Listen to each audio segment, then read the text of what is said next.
the self-help industry and our culture in general needs to like let go of this idea that you can have this problem-free life and start asking themselves instead, what problems do I want to have? What problems are worth my time? What problems invigorate me, excite me, inspire me? You've got some living yet to do. I won't give up on you. See, these machines can bring you back to life. Welcome, guys and gals, to the ManTalks podcast. I'm Connor Beaton, the host and founder of ManTalks. This podcast brings together the best thought leaders, teachers, and extraordinary individuals to teach and mentor you on how to be a top performer in life, love, and business. Imagine having experienced mentors with decades of wisdom delivered right to your ears. We'll talk about purpose, legacy, influence, love, relationships, sex, success, and so much more. Don't forget to leave us a review, subscribe, and join the thousands of other changemakers in our community on Facebook, or go to www.mantalks.com. Today we have an extremely special guest, Mr. Mark Manson. So some of you may know him because he's an author, he's a blogger, he's an entrepreneur, and basically he writes personal development advice that doesn't suck. That's his own tagline, personal development that doesn't suck, which I love. And you know, some people will say that he's outlandish, outrageous, and other people say that his writing has actually saved their life. So he's got a huge following online. 2 million monthly readers will go onto his site and check out his content on happiness and self-knowledge and habits and relationships. And he dives into some really interesting topics. But for today, we're going to be talking about not only that and some of these concepts. By the way, he's been featured on Forbes, CNN, Vice, Time, the Huffington Post. He's kind of been featured everywhere. But today we're going to be talking about his new book. And so Mark has actually written a new book called The Subtle Art of Not Giving a Fuck, which is an absolutely incredible title. And basically what we're going to talk about is how, not necessarily not caring. This isn't about not caring. This is about relinquishing and letting go of some of our, expectations and how we think that things should go, how we think that things need to play out in order for us to have happiness, success, joy, and love come into our lives. And so it's a very unique approach. And Mark has some incredible insights. We're going to touch on, something. We're going to touch on death, which is a very interesting and sort of like taboo topic in some areas. And we're going to talk about success. We're going to talk about fulfillment and joy. So, without any further ado, I'd like to introduce Mr. Mark Manson.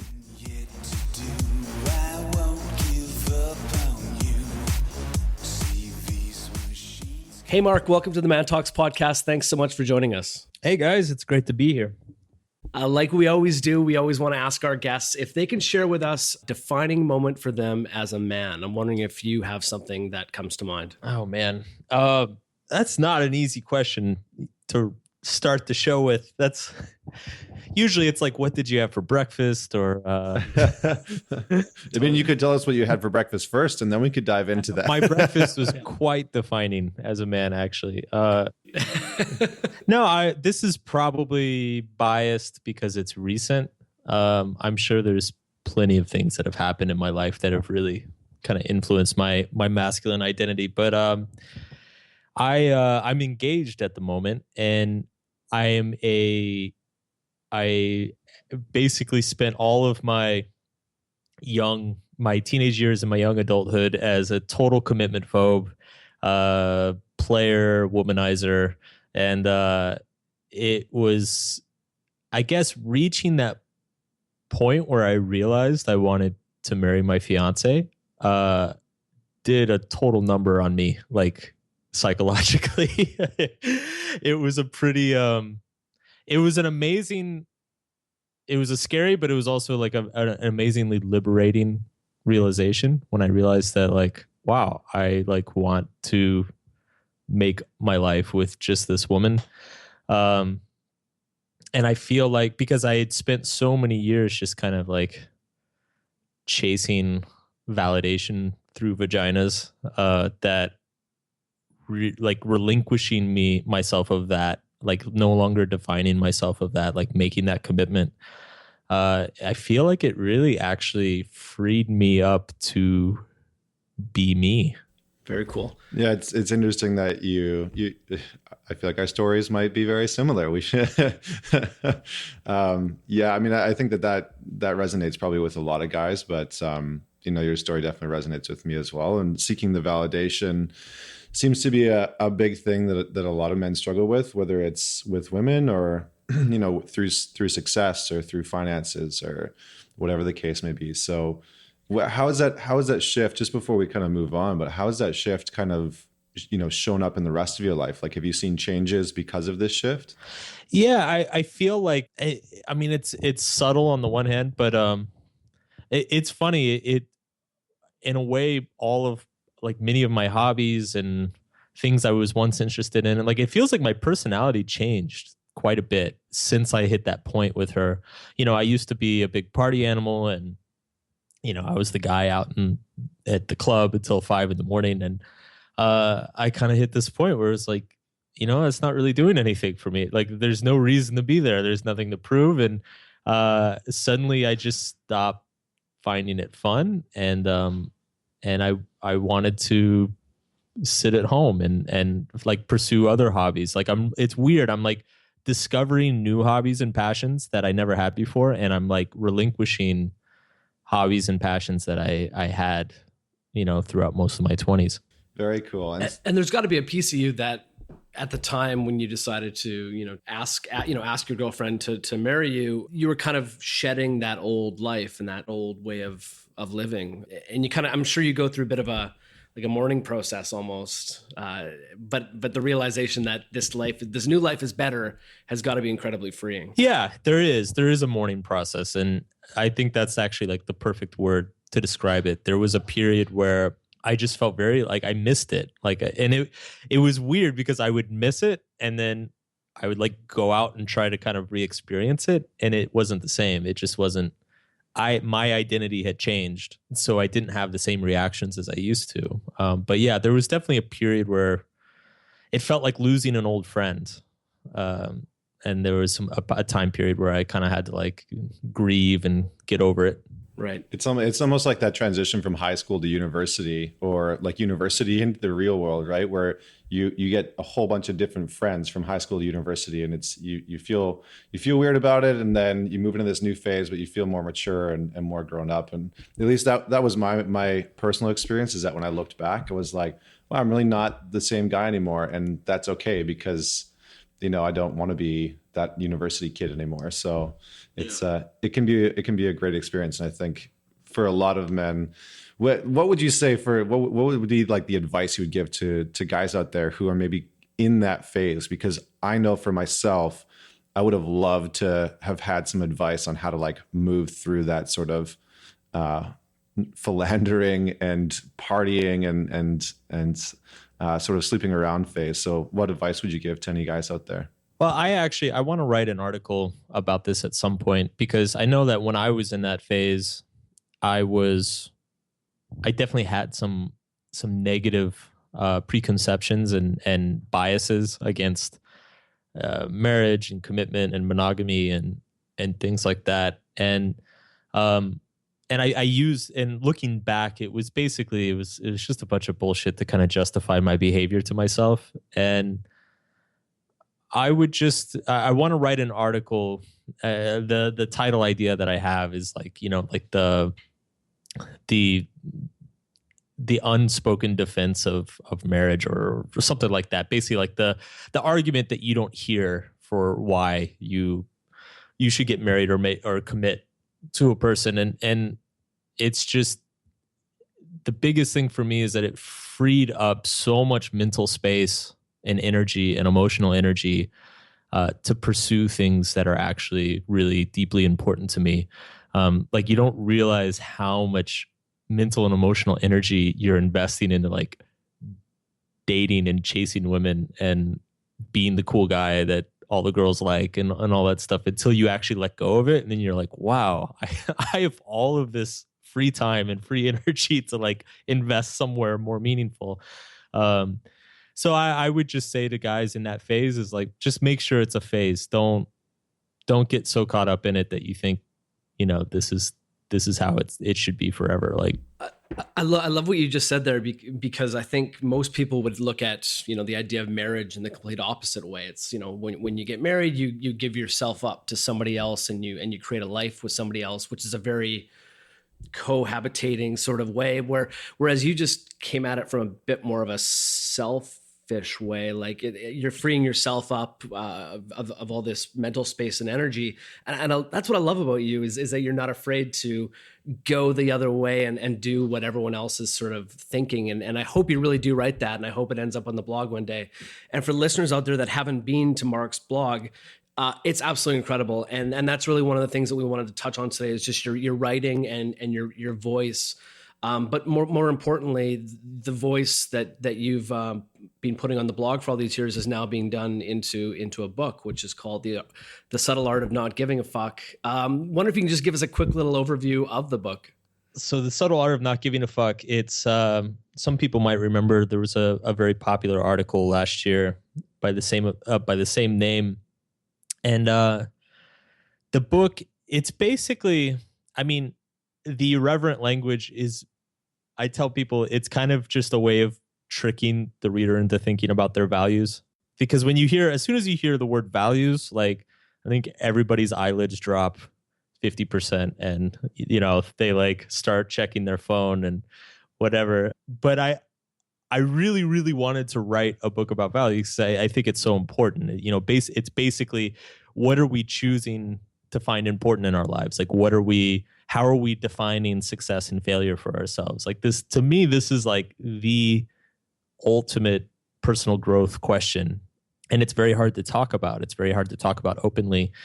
And so through the blog over the years, I found that using like very irreverent, kind of ridiculous language was a good tool to be able to talk about it, to get people to start thinking about, not just trying to feel good or be happy all the time, but actually like, how are they measuring themselves? How are they defining happiness or success for themselves? Because in my own life, what I've discovered, and using the example of like chasing women is a perfect example, is when you define success with a poor metric, like you choose a poor definition of success, you can achieve it all you want, but it's not really going to give you anything. You're not going to live like a full or fulfilled life. So the book is basically diving into that. Awesome. And that book comes out on September 13th across Canada and the United States. What's the number one thing that you hope guys and women take away from reading it? The biggest thing I hope is to just set a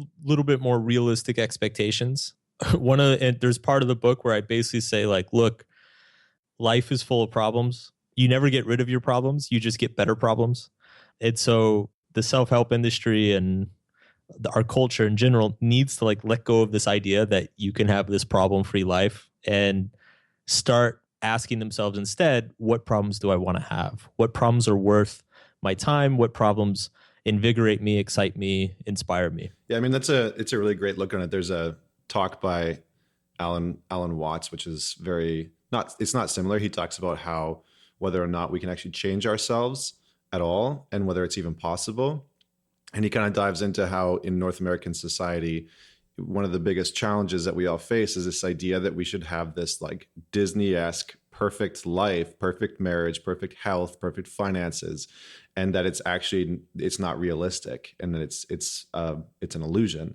And so I really love that approach that you've taken, and I think that you've made it really mainstream. Like you seem to have been able to tap into a niche within the personal development world.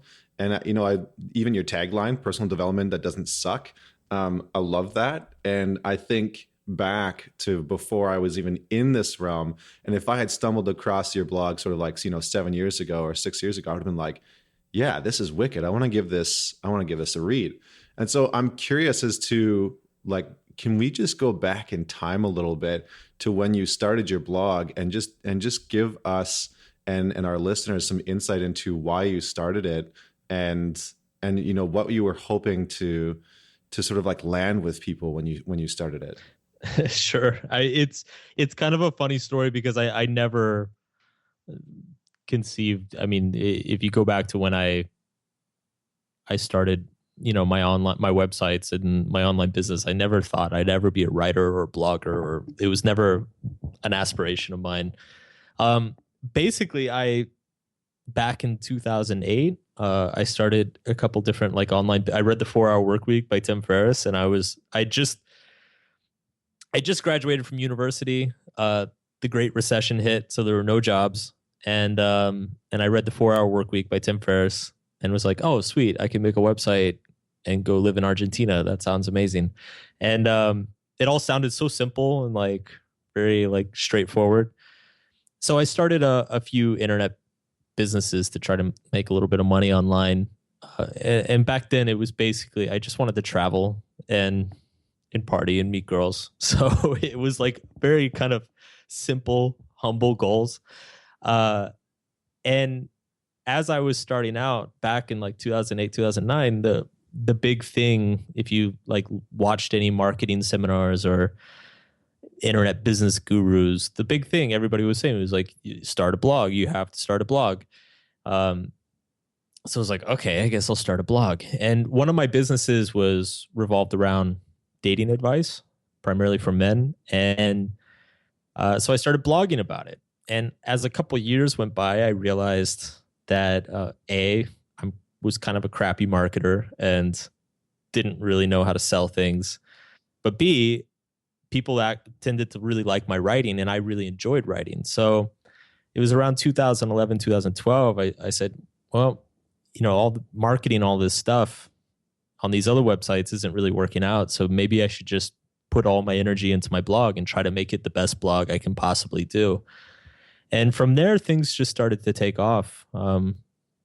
I wrote a men's dating book called Models Attract Women Through Honesty, and it did really well. It's still doing really well.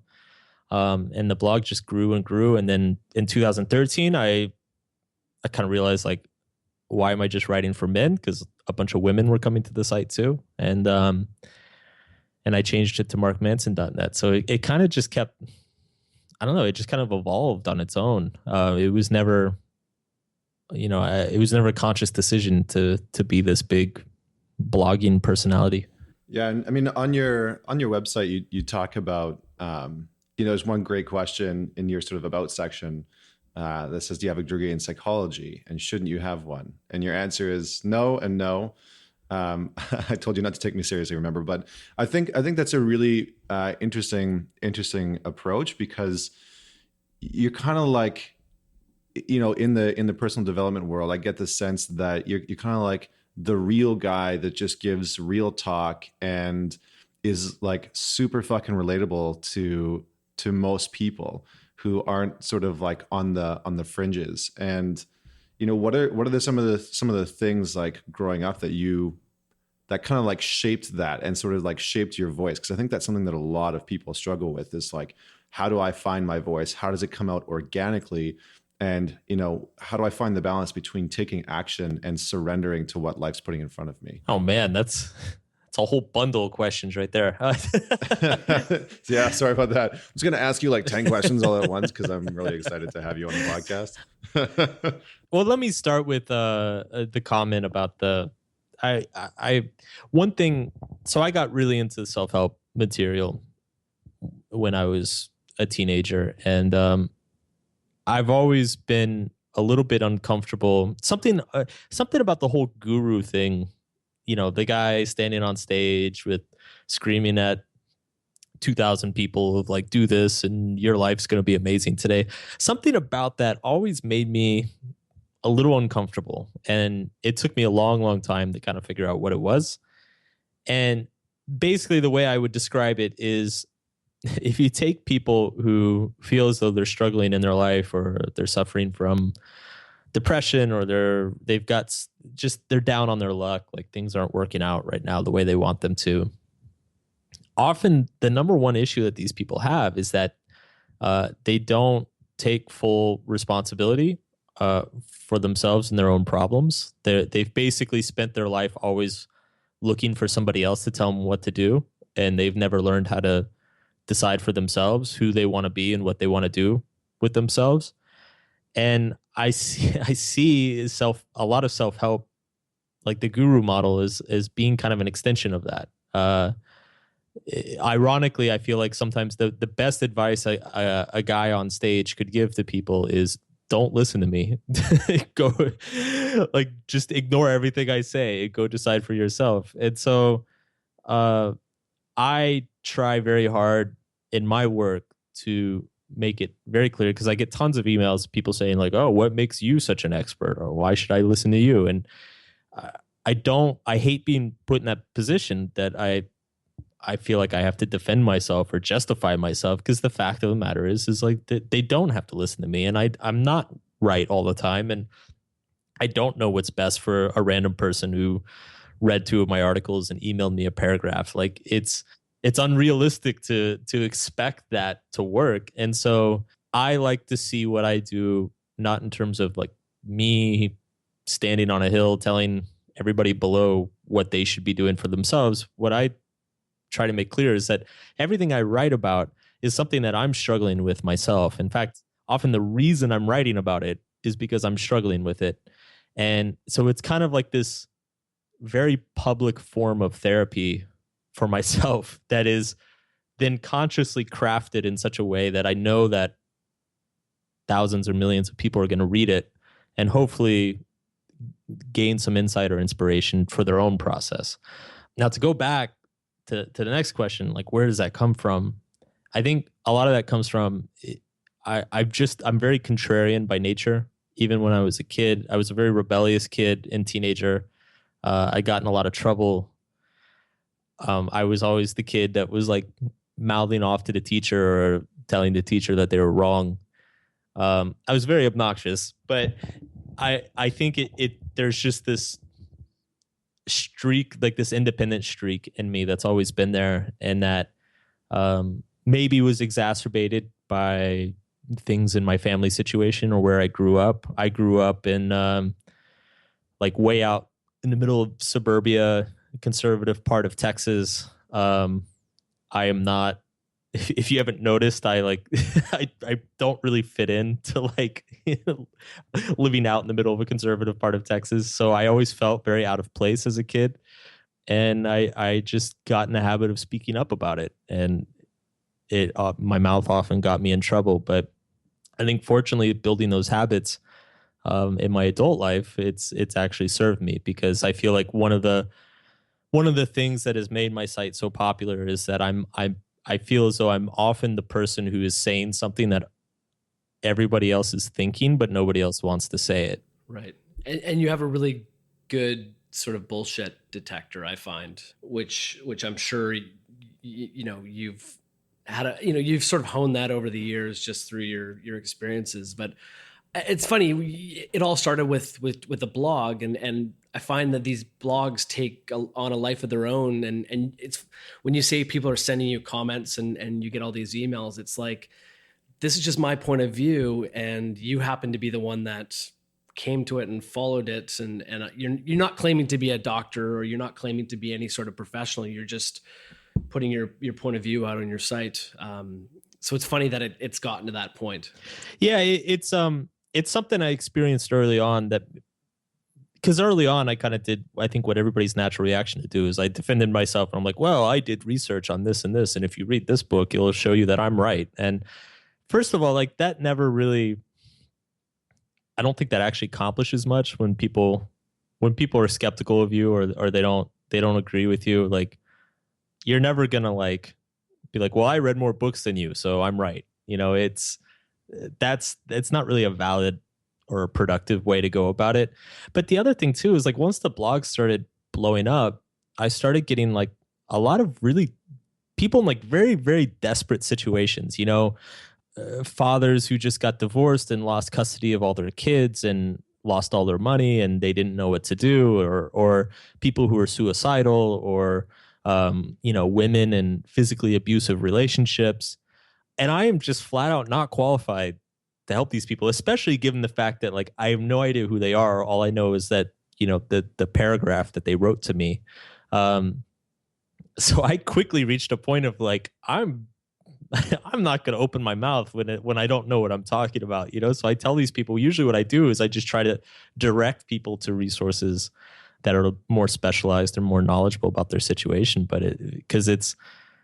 I just don't feel, I mean, even if I get it right, say in nine of the 10 of those situations, I get it right 9 times.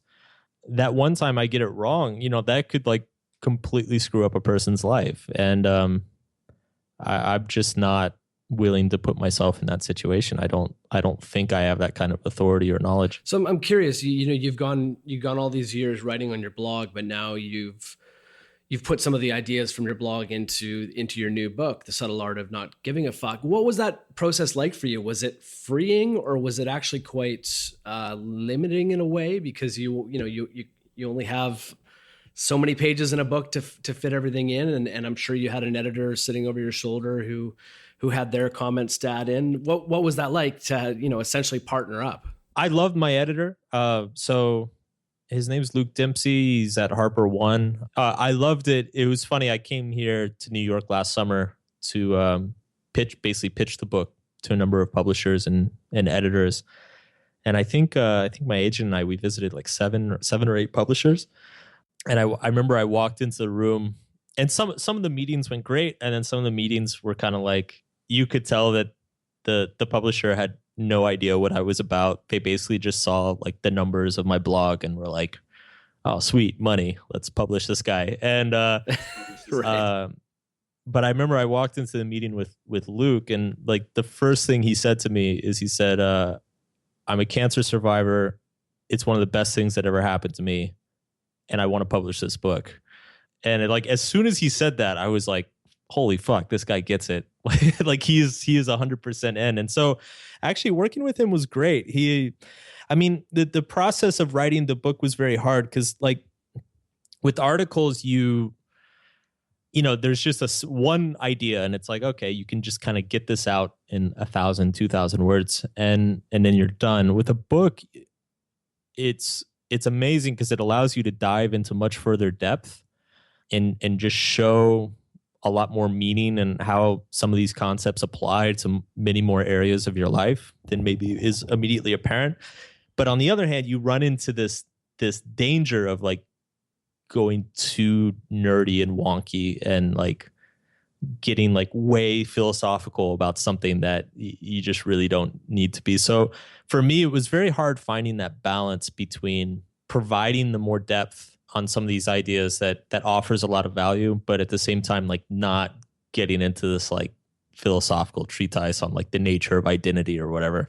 And so actually I found my editor was very helpful with that. Like he was good at catching that and reining me back in and being like, you know, dude, like let's leave this stuff out. Like we get the point, you know.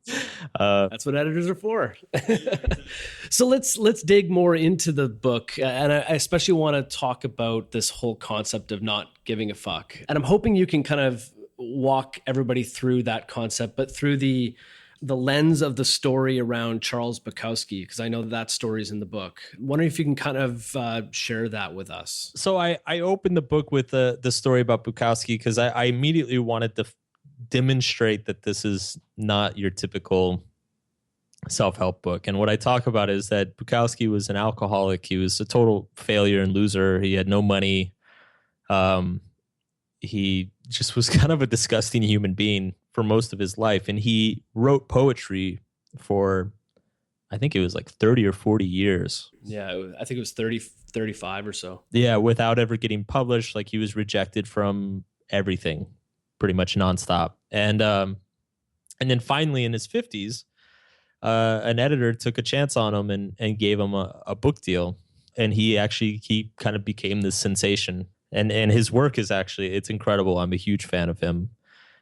So I kind of start the book with this, and I'm like, this is kind of your prototypical American dream story. You know, man believes in himself, works really hard, fights through the odds, battles with his demons and depression, and comes out the end a success and famous and this big literary hero. And but it's funny because Bukowski on his gravestone he put the words "don't try," which has like baffled a lot of people ever since his death. And the point I try to make with that is that often success or getting what you want out of life, it's not really so much of like achieving something great. It's simply letting go of what's not important, letting go of preconceptions you might have about what a successful or famous person should be, or what you have to do to be successful or famous, what you need to do to be a good person. What the book essentially argues is that it's our problem isn't that people aren't achieving enough. The problem is that people expect themselves to achieve too much. There's too much. People's expectations for themselves are unrealistic. So, and that's where not giving a fuck comes in, is when you take an account of your life, take inventory of your values and what you're spending your time on, what you care about, and really being brutally honest with yourself and saying, you know what, like that doesn't matter. I need to stop caring about that. And there's all sorts of kind of prototypical examples can come into play here. You know, it's like we were talking earlier, validation from women or sleeping with a lot of women, chasing money, having a really nice car. Like we all know deep down that these things don't bring lasting fulfillment or happiness, yet we get so caught up in chasing them all the time. And the irony, or actually I reference Alan Watts in the first chapter. Alan Watts used to call this the backward law, which is that often the more you let go of needing all of these external markers to make yourself feel good, the more you let go of those things, ironically, the more you achieve, the happier you become and the more fulfilled you become. Yeah, interesting. It's kind of like what we touched on before, which is that idea of being able to still take action in your life. Because I think, you know, the pendulum can swing really far in the other direction of, you know, the kind of like the book, like The Secret, right? Where the whole premise is like, just manifest, just have a vision and just manifest that shit. And just let go and just think about it and it'll just happen in your life. And so I think what you're saying is really this sort of, you know, counterbalance, or this balance between still taking action in life and being really realistic about the things that you need to do in order to achieve some sort of success, but letting go of the sort of immense amounts of expectations that we put on ourselves, and letting go of this sort of, I mean, yeah, just in a very roundabout way, not giving a fuck about whether or not it happens exactly as we have envisioned it or ordained it, trying to like ordain it to happen. Does that sound about accurate? Yeah, and the book, as you go through the book, it kind of dives into, it slaughters a number of sacred cows, I guess you could say, like in terms of like things that our culture is always telling us are really important or really matter. And, you know, the book just kind of takes them one by one and is like, no, you shouldn't give a fuck about that. No, that don't give a fuck about that either. And so can you give us a few examples of just a couple things off the top of your head that you shouldn't give a fuck about? Tell us about a sacred cow that needs to be slaughtered. Well, career success for one, or being extraordinary is one I spend quite a bit of time on. It's like being, because it's something that comes up in self-help all the time. Is like everybody's exceptional, everybody can be extraordinary. And what I point out is that it's just fundamentally at the beginning, like that is logically inconsistent. If everybody is exceptional, if everybody is extraordinary, then by definition, nobody is extraordinary, because the definition of extraordinary is that you are like one out of a million. So I make the argument that, you know, it's the vast majority of our lives and the vast majority of us is we're more or less like somewhere near the average. Like things are pretty humdrum and repetitive. And that's just part of life. That's part of life for everybody. Even the people who are quote unquote extraordinary, like a Brad Pitt or a Steve Jobs or something, like their life is repetitive and becomes mundane, and they become desensitized to things. And I think we've just been sold this idea that there's always this like kind of amazing achievement out there for ourselves that, you know, once we get that, you know, our life is going to be so much better or so much more amazing. And I dive into all the reasons, all the logical fallacies of like why that's not true. So where's the sort of like the middle ground then? Because I think a lot of people pursue, like we've been sold this sort of like again, like Disney idea of what our life and relationships should be like, that they should just be these perfect things. And that's pumped out through, personal development channels and the sort of like gurus of the world. And so a lot of people seek meaning and fulfillment in this idea of being unique, special, and, extraordinary. So in your sort of dive into this topic, how do you bring people back to meaning and fulfillment? Like, where do you have any suggestions for people that might, see that that's a bit of a fallacy to chase this, perfect, extraordinary life? And how do they find fulfillment in their everyday, the everyday sort of like quote unquote struggles? Yeah, I make an argument, and it's really not a sexy argument, which again is why you need all this kind of like crazy language. But I basically make an argument for the ordinary. It's the most meaning in our life. Really, it generally comes from a handful of our closest relationships, like spending time with the people that we care about the most, a couple skills that we feel we're very good at, and feeling as though we're building something or contributing something, whether that's like just volunteering in the neighborhood or like raising good kids or building a huge like unicorn startup. Like it's the scale of it really is inconsequential to how impactful and meaningful we can feel about ourselves. And again, a lot of this comes from my life. Like, I just got so caught up in kind of these grandiose visions of myself for a number of years that it's like one of the biggest shifts for me in the last 5 years or so is just kind of this realization of simplifying and getting back to just kind of like having some very like humble aspirations. It's for me, it's like, I just want to be the best writer I can be. I want to be a positive influence on the people who read my work, and I want to have like good, meaningful relationships in my life. And like, as soon as I kind of like just cut all the crap out and like narrowed my circle down to just those few goals, life became so insanely simpler and less anxious and less I stopped like brooding and obsessing over all sorts of things. And I don't know, it just became easy and enjoyable. I don't know how else to describe it. But I could see how for the average guy out there, letting go of some of these things is going to be a scary process. It's got to have a lot of fear and anxiety attached to it. When the reality is, when you let go of those things, you create less anxiety for yourself. But not having to, worry about, your career, or not having to worry about success, to a lot of guys is a scary thing to even consider. Totally. And usually like the first knee-jerk reaction of people who are kind of caught up in this is like, well, if I stop like wanting to, become like regional VP, then I'll never achieve anything. I'll barely work and I'll be a loser. And that's actually not true. I mean, and this gets into, this is what like the book gets into the nitty gritty of. I wish you just have like that saying at the end of every stupid argument. That's actually not true. This is what kind of the book gets into the nitty gritty of is like, we all have to give a fuck about something.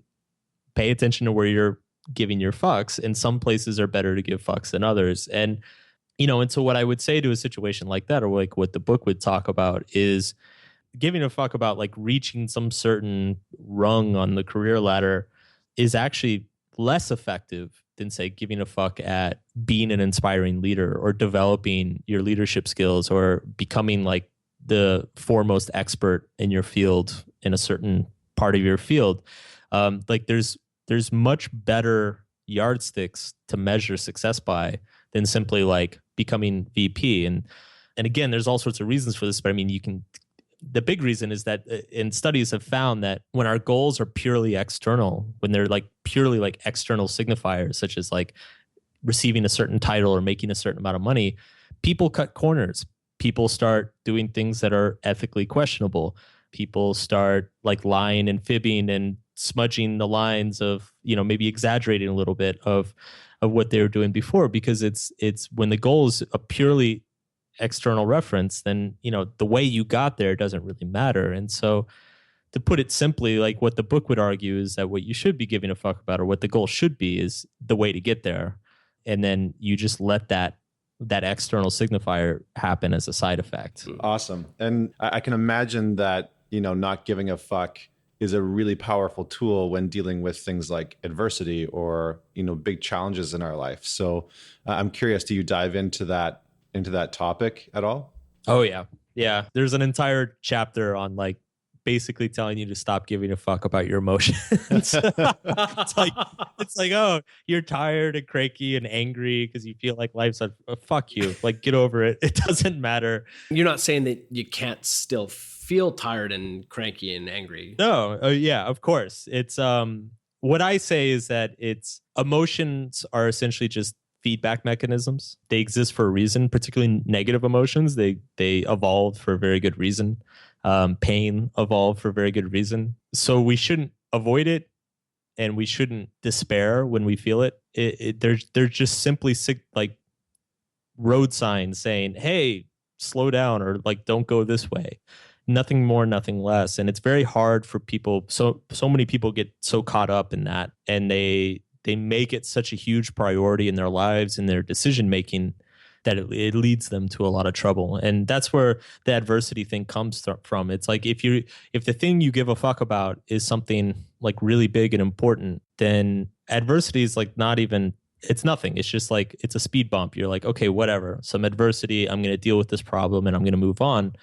Whereas if the primary thing you give a fuck about is just feeling good all the time, then as soon as adversity pops up, like you're going to freak out. You're going to lose control of yourself because, suddenly it's your primary goal is being jeopardized. Yeah. I mean, so it kind of sounds like what you're saying in a roundabout way is that, improving our life doesn't really hinge on our ability to turn lemons into lemonade, but our, learning how to stomach lemons better. Yeah, exactly. Learn how to like the lemons, or find something that you care about enough that it's worth eating lemons. Nice. So we just need to start wrapping it up soon, but I'm curious, like you've probably done a couple of interviews on the book, and it's getting a lot of attention out in the public right now. What's one sort of like fun fact or something that you may not have shared on Fuck you, lawnmower. Yeah, on other podcasts about the actual book? Oh man. We want the secrets here, Mark. We want the secrets. All right. So something that hasn't come up on any other podcast. The last chapter is actually about death. And I personally think it's my favorite thing that I've ever written. And I think it's completely different. It's like I don't even know how to describe this. It's basically the whole chapter is telling people to like get comfortable with the idea of take time, like carve the time out of your life to contemplate your own death and become comfortable with the idea of it. And which is, to me, is like the most anti self-help message that could ever exist. But I think it's something that's been very profound in my own life. And it's probably the part of the book that I'm the most excited about. And it's very few people have seen it yet. So awesome. Awesome. The shit just gets dark at the end. Yeah. But it's uplifting too. It's crazy. I love it. I mean, it's a really important message because, a lot of people struggle with their own mortality, and B, a lot of people, a lot of sort of theologians and philosophers talk about the importance of envisioning and understanding our own mortality. So why did you put that in there? Like, why do you think it's important? Well, essentially, I tried to kind of ground a lot of that philosophical stuff and make it a little bit more practical. And essentially the argument I make is that, when it comes to determining all these things that the book talks about, like, what do you give a fuck about? Like, how do you measure success and failure? How do you decide what matters and what doesn't? The only really objective thing that you can compare it to is death. Like, death is the ultimate equalizer. So, suddenly, like right now, buying that Corvette might seem really, really important. But if you take the time and think about your own death for long enough, you suddenly realize how unimportant it is. Whereas like something like, say, spending more time with your kids, death puts that in perspective in a really useful way as well. So I think on a very practice, because there's so much stuff out there right now about life purpose. Find your passion, find your life purpose. And obviously it's a very important thing to do, but I don't think you can separate that question from thinking about your own death. Because like, how do you know what the value of your life is if you don't think about what the world would be without you in it, if that makes sense? Yeah, no, that makes total sense. Just before we wrap up, thank you so much for sharing about the book. I think that gives us some really great insight. September 12th, it's going to hit the shelves. 13th. Sorry, 13th. Damn it. Wonderful. So before we wrap up, we have some rapid fire questions for you. Are you ready? Go for it. Awesome. Okay, so the one experience you'd recommend to anyone and everyone. God.